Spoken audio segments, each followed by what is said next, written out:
everybody, and thank you for tuning in to the Liberty Report. With me today is Daniel McAdams, our co-host. Daniel, good to see you. How are you this morning, Dr. Paul? Doing fine. Good, good. Very well, thanks. Well, we want to talk about the movements we see in this coronavirus scandal. Oh, it is a scandal, you know. Yes. I mean, what's going on here? It's something we've touched on, has really hit a lot of people's attention now, because we were always concerned about the downside of the lockdown, assuming that it could be bad. And of course, I think the basic reason why people should be against the lockdown is against their freedoms to make their own choices. And there's two things. You could argue the case against the lockdown for principle of liberty and responsibility, and it wouldn't even be entertained. The government wouldn't be involved in medicine, that sort of thing. And I think that's the most important argument, a moral argument. And then next, what does the law say? And the Constitution tended to agree with that. The Constitution is a prohibition to the federal government getting involved. But then the last argument, sometimes is the only thing we hear here in Washington, would be the pragmatic. Is it working? Is it doing okay? Can we modify? Can we go more slowly? Can we speed up? Because they always remain, you know, an interventionist planner. And I think that's what's going on right now. They have designed this as a reaction to their planning. But, you know, I think then the other thing that we have talked about and we have to think about all the time is what is the motivation of the people who wanted the lockdown? And you know it's absolutely for saving lives and making sure people don't get sick and keep people safe. At the same time, we're at a point where, guess what? People are waking up and they're saying, oh, this war against the virus, it might not be any more practical than the war against the Vietnamese. Maybe it's no more practical than against the war against Saddam Hussein. And they're looking at it, and isn't it delightful to see people not being the bad people, they're the good people. They're standing up for what is right and responsibility. It's even coming nearer home all the time. People here, like Jackson, are deciding this is too much, but I think it's spreading. But this news about the doctors, great. Yeah. You know, because I've complained, probably a little unfairly, you can't paint them all with the same brush, because we had a very good physician on yesterday that was fighting the battle from an important position.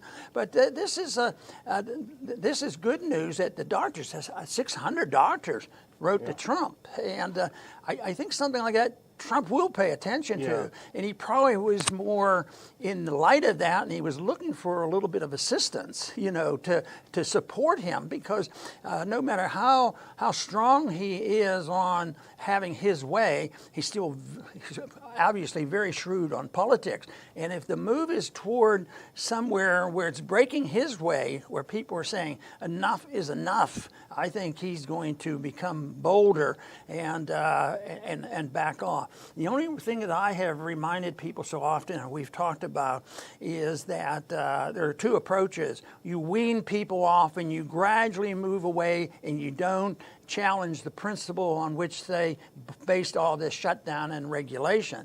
Because if they do that, you still have the principle there. They back off and let people go to the park as long as they stand 22 feet apart and all that nonsense. And I think it's so much more important to state the principle. And the analogy I use is the fact that, you know, if you're being beaten up by a gang of thugs and some rescuers come, oh, we'll help you out. We'll tell them to beat you a little slower and get you off your back as you know, in a gradual manner. That's better than letting them beat up. Yeah, but the best thing is get them out of here and quit beating up. And we're beating up this economy.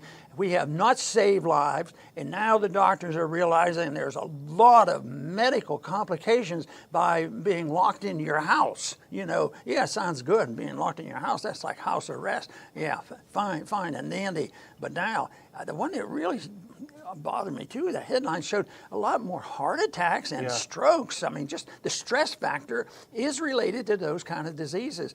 So, but I think basically we have found several things today that we can say that people are waking up. They've had enough of this, and they'd like to see the governments, especially the governments, back off. I'm sort of satisfied with the stuff that, we have bad governors and better governors. At least that helps point things out. Yeah. It's better than Trump take it and say, I am going to regulate every state exactly the same and it won't hurt. Because the bad, and it's already being seen, some of these people are leaving the states that are already bad because they were bad on economics. So I'd say things are moving in our direction, not fast enough, but we need to keep encouraging people to be willing to stand up for what is right and the principles of liberty and not think that the government is there to make us safe and secure. Well, the letter, Dr. Paul, is a stark warning. I mean, it serves as a stark warning not just to President Trump, but to all Americans, because they're saying, this is more than 600, I think they're affiliated with the American Association of Physicians and Surgeons, and other groups, similar groups. What they're saying is this national shutdown, and they say, we know this, we're used to triaging patients. This is like a mass casualty event, this shutting down of the country. It has exponentially growing health consequences, the shutdown. And, I just read a couple of things from the letter, actually. It's pretty interesting, Dr. Paul. He talks about the different triage levels, black, red, yellow, and green, according to how severe the injury is. They write in the letter, millions of Americans are already at triage level red. These include 150,000 Americans per month who would have had a cancer detected through routine screening that hasn't happened. Millions who have missed routine dental care to fix problems strongly linked to heart disease, death, and preventable cases of stroke, heart attack, and child abuse. Suicide hotline phone calls have increased 600%. Liquor sales have increased 300 to 600%. Cigarettes sales have increased. And they go down toward the end and talk about it's impossible to overstate the short, medium, and long-term harm to people's health with the continued shutdown.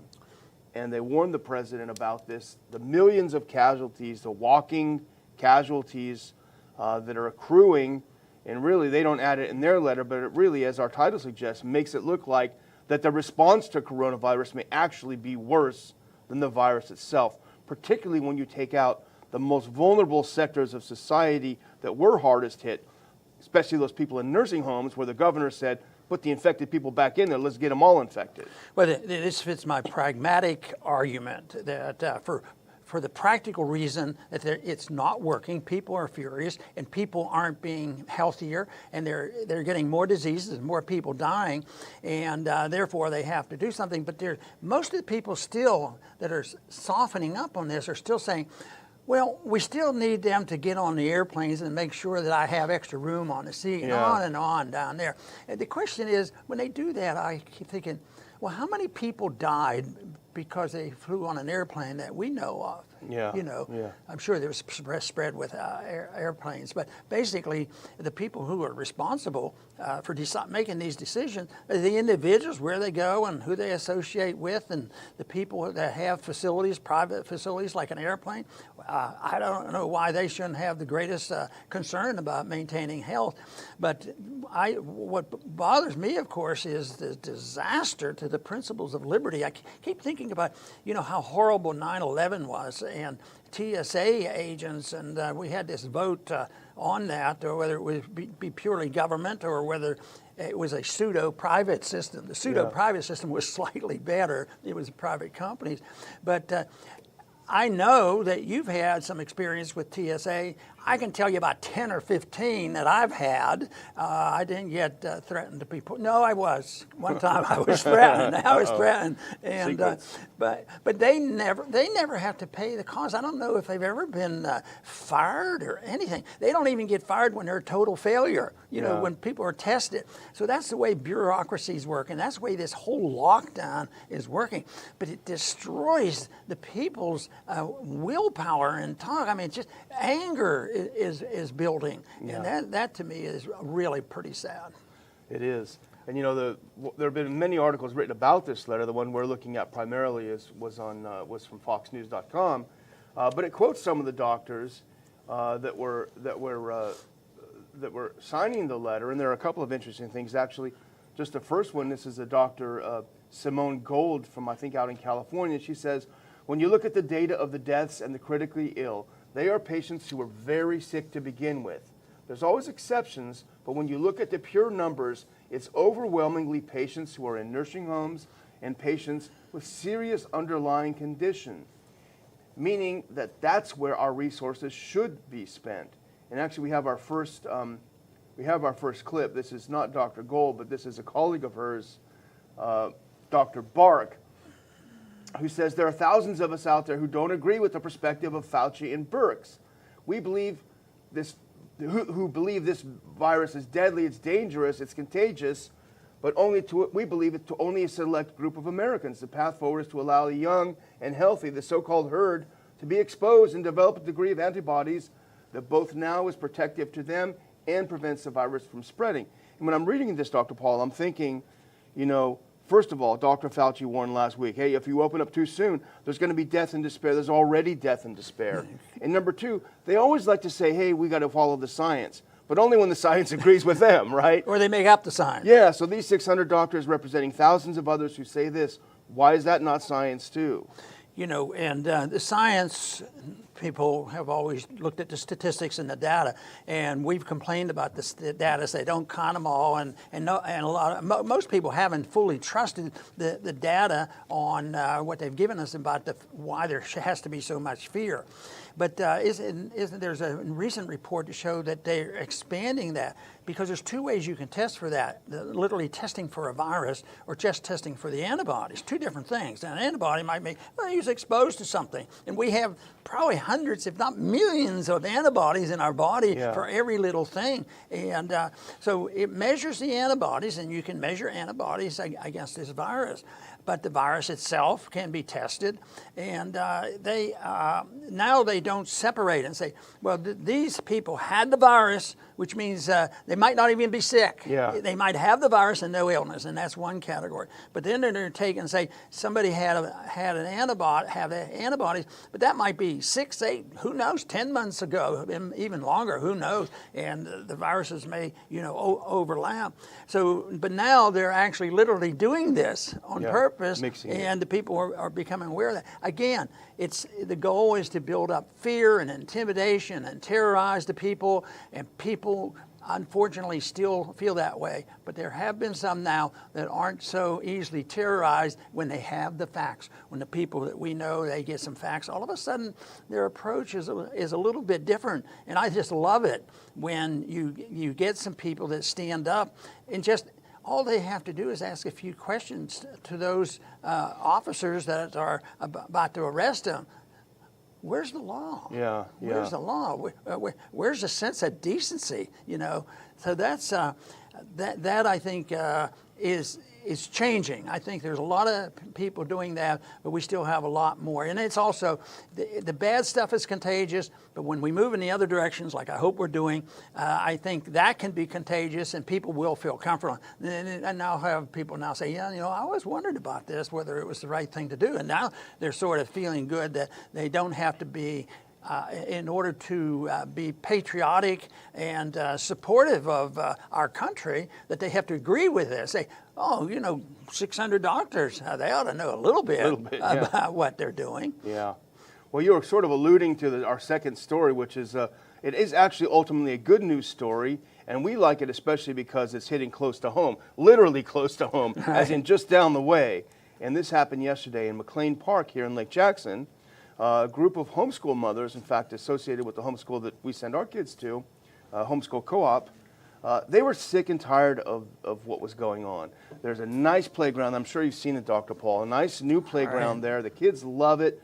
They've got tape around it saying, danger, danger, danger, as if it's got the virus.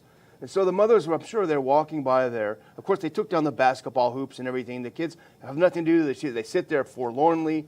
So the mothers got sick of it. They went down there. They had a little lunch on the picnic table, and they said to the kids, go ahead and go on the playground. We have a first clip here. This is clips from this. There were some people there that we know that took some pictures. But here they are, Dr. Paul. Here you can see the danger sign. And here the kids having a nice time out in the sun. It was pretty warm yesterday. But what happened?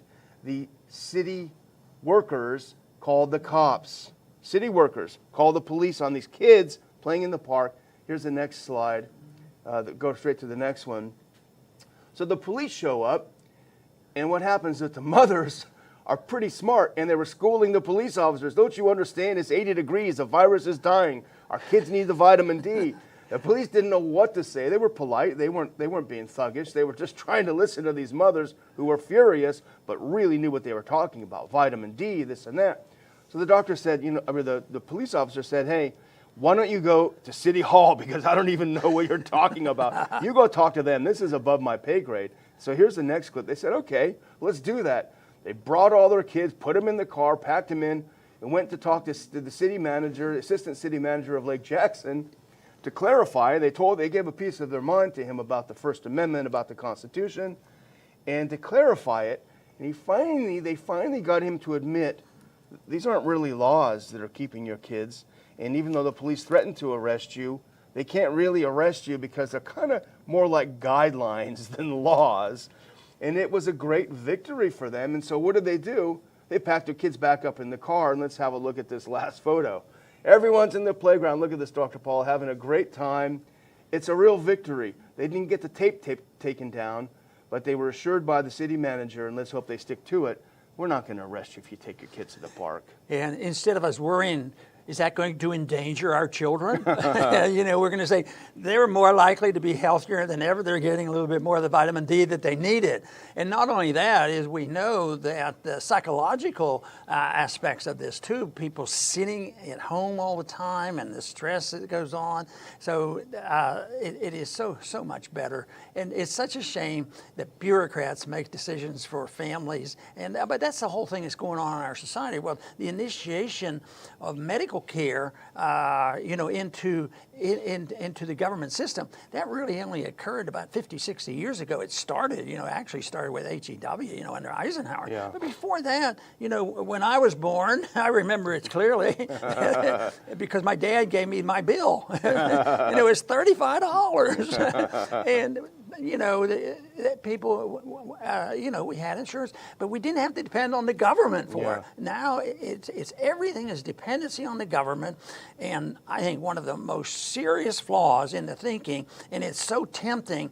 Well, there's a lot of things they try, a lot of things they don't do very well, but what they have to do, that is government, they have to keep everybody safe. Yeah. And to do that, safe and secure, you have to give up your liberty. And most likely the argument fits us as well, and generally, is that if they do that, you lose your liberties, and then you're less safe. And that's exactly what's happening here.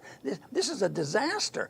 And it's just is really amazing that it could be handled in a contagious way, that the whole world is doing that. And this is in comparison to others in our lifetime, this pandemic is small, and it's all been, exaggerated. Yeah. We don't even know, what are they saying, up to around 100,000 people that will be dying from this? Well, that's after they've, manipulate the death certificate. Yeah.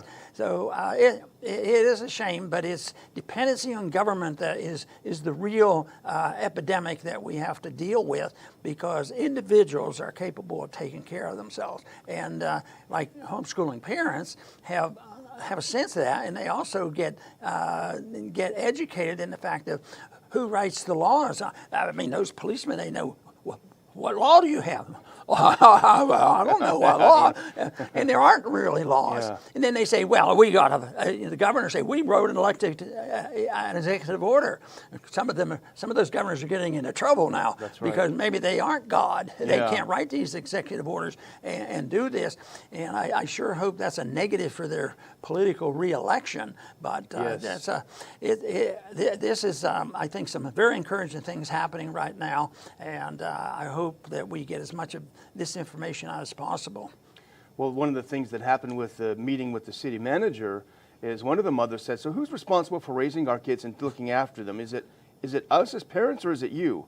And he thought for a second, he said, well, it's you. So let us do it. Step out of the way and let us raise our children, take the risks and raise them as we see fit. Yeah. So it was a convincing argument to him, thankfully. Well, even before all this thing about coronaviruses, going to the park always had a lot of risk. But I can remember, we loved to go to the park and get on these swings and see how high we could go. And I can remember a couple people falling off and breaking their arms. So it was dangerous there. Yeah. But they didn't decide, oh my goodness, the kid fell off the swing. Are we going to have seat belts on our swings? And we're going to prevent this. Yeah. So it's a different attitude. It's a sense of responsibility.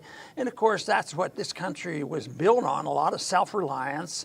And imperfectly, of course, but really our country was built on this. And the great wealth was developed by individuals seeing that the American dream was possible by working themselves and having their own incentive and being responsible for their family, whether it's for their recreation or for their food and their housing. And the goal was never to be perfectly equal, because then you'd need the government to make sure that everybody had exactly everything equal. But we have to have equal justice is what we need. And when you punish people who have a small business unequal to the people who have large business, that really is a spot. They better correct that pretty soon, because that's going to be source of the revolution or the civil strife, because they have a point there. Why does the mom and pop stores, the little stores and hairdressers and all, they get closed down, and the big ones, they probably got got their big bonuses from the government before the small companies got it, and yet they didn't get closed down and they made big bucks. Yeah, Walmart's profits are through the roof this quarter. I would just close by just coming back kind of to how we started. And this is a great piece. We have it up on the Ron Paul Institute website, written by our friend Jim Bovard. And the piece is titled, Will the political class be held liable for what they've done? And I'll just read a couple of things from the great article. I highly recommend people to read it. Jim's always a great writer and a great libertarian, great thinker. But he has a couple of stats about the destruction of this country in the last couple of months. 40% of households making less than $40,000 a year have someone who lost their job in recent months. These are the lower income levels of society, the most vulnerable layers. Disaster Distress Helpline, National Disaster Distress Helpline, 900% more calls this past March than the previous March. A health organization in California, and this will go to the title really, estimated 75,000 Americans will die from despair over the lockdown. And now, this is what you said earlier, that 75,000 is less than the almost 100,000 that they say died from corona. But remember, Colorado last week had to revise its numbers down 25% because they were way overcounting. Even that's too high. So you revise our inflated numbers down. It literally may be true that the government reaction to a virus outbreak killed more people, certainly more agony, than the virus itself. And that is criminal. Boy, that's for sure. I want to close just by generalizing a lot of what we've been saying today, because I see this always in the big picture, which is the principle of individual liberty and personal responsibility. And you can solve most of the problems better than anything the governments can offer. The most the governments should do and offer is the protection of the right of individuals to take any risk that they want and take care of themselves and take care of their kids and all that. But other than that, the government shouldn't be involved in trying to make everything perfectly safe and regulating and quarantine people at the drop of the hat. But I think our society right now, and along with Jim Bovard was talking about what's happening to us, is I think what we're in the middle of is a pandemic of germophobia.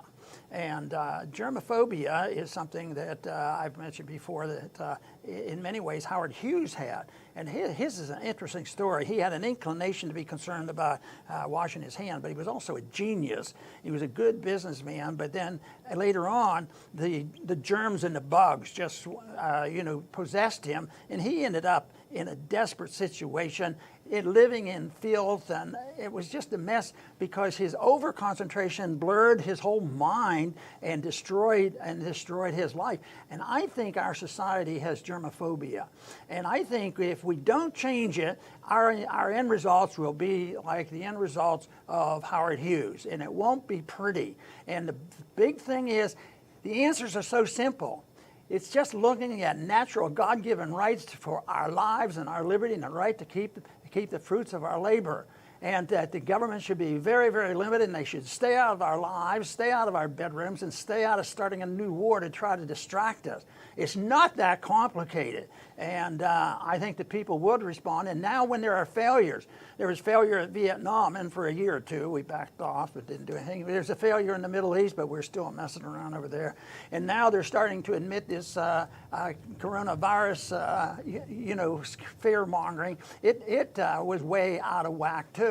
So they end up with failures. But the point is, we can do two things: learn from the failures, but also, once you learn about it, try to prevent it. This is where Daniel and I get sort of frustrated, because we see things coming, and why are they going to do it? And if you do a poll and it's generic, and you don't talk about Republicans or Democrats or anything else, people say, I don't trust the government. I don't believe the government. And the government should stay out of our personal life. Yeah, it's a good idea to keep what you earn. But nevertheless, it's politicized, it's powerful, and this coronavirus has been pretty amazing. And maybe we'll learn more about exactly how they were able to promote a worldwide fear-mongering campaign and get everybody involved in this. And you say, oh, Ron, you're saying there was no danger. No, there was a lot of danger. That's why you didn't want the government involved, because they overreact. And that should be the goal, because we've had pandemics before, and they have been bad, but there's a lot of people that can handle it, and they should, because for practical reasons it works better. But for moral reasons, we ought to say, I have a right to my life, and I have a responsibility to myself and my family and our neighbors to deal with it. So for that, I say, for peace and prosperity, look to the issues of liberty. I'm convinced they work. I want to thank everybody for tuning in today to the Liberty Report. Please come back soon.